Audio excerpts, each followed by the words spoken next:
এসির মধ্যে বইয়া বইয়া একটা রায় দিল হয়ে গেল। হ্যাঁ, এটা বুঝতে হবে যে এই এতগুণ অটো রিক্সাওয়ালারা কি খাবে। ওটা বন্ধ করে দিলে সব মরে যাবো, বাঁচার কায়দা নাই। এই অন্তর্বর্তী সরকার তারাও যদি শেখ হাসিনার সরকারের মতো হামলা করে তাদেরকে আমরা কি বলবো? বাস চলে অ্যাক্সিডেন্ট করে, মাইক্রো চলে অ্যাক্সিডেন্ট করে, এটাতে কিছু নাই। অটো রিক্সাওয়ালারা অ্যাক্সিডেন্ট করে, অটোওয়ালারা হাই হাই হাই রোডে ওঠে, অটোওয়ালারা ওই যে ফ্লাইওভারে ওঠে, তা যে উঠবো তার জরিমানা করব।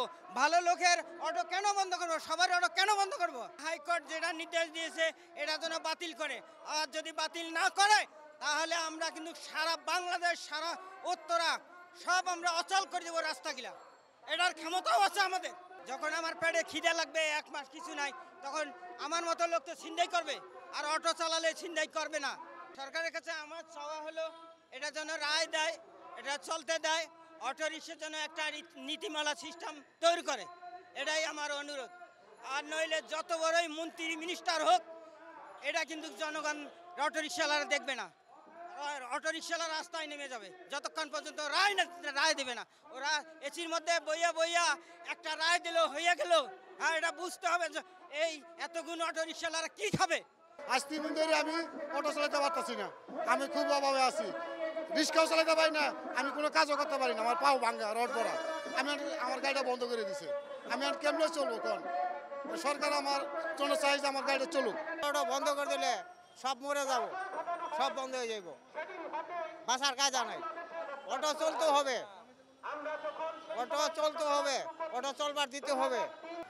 এই অটো রিক্সা ভাইরা তারা গত 3 দিন ধরে রাস্তায়, দয়াগঞ্জে হামলা হয়েছে, জুরাইনে হামলা হয়েছে, হামলা হয়েছে মিরপুরে, হামলা হয়েছে উত্তরায়, হামলা হয়েছে মোহাম্মদপুরে। তাহলে এই অন্তর্বর্তী সরকার তারাও যদি শেখ হাসিনার সরকারের মতো হামলা করে তাদেরকে আমরা কি বলবো? আমরা কি হাসিনার সরকারকে, এই 1,500 শ্রমিককে তাদের রক্তদানের মধ্য দিয়ে আমরা কি তাদেরকে ক্ষমতায় বসিয়েছি? তাদের তো ক্ষমতায় থেকে উচিত ছিল সকল মানুষের জীবন জীবিকা রক্ষা করা। আজকে যেরকম ভাবে গত মে মাসে ওবায়দুল কাদের বাস মালিক সমিতির সাথে কথা বলে তারা বলছেন যে রাস্তায় অটো রিক্সা চলবে না, আমরা তার বিরুদ্ধে আন্দোলন করে সেদিন রুখে দিয়েছিলাম। আজকে গোটা ঢাকা শহরের রাস্তার 76% দখল করে আছে ব্যক্তিগত গাড়ি, প্রাইভেট গাড়ি, সেগুলোর বিরুদ্ধে আপনার কথা বলেন না। আপনার কথা বলেন গরিব মানুষের সংসার যেখানে চলবে সেই চিন্তা সেগুলো নিয়ে আপনার কথা বলছেন। ফলে আমরা এই অন্যায় সিদ্ধান্ত, অন্যায় আদেশ অবিলম্বে প্রত্যাহার করে দাবি জানাই।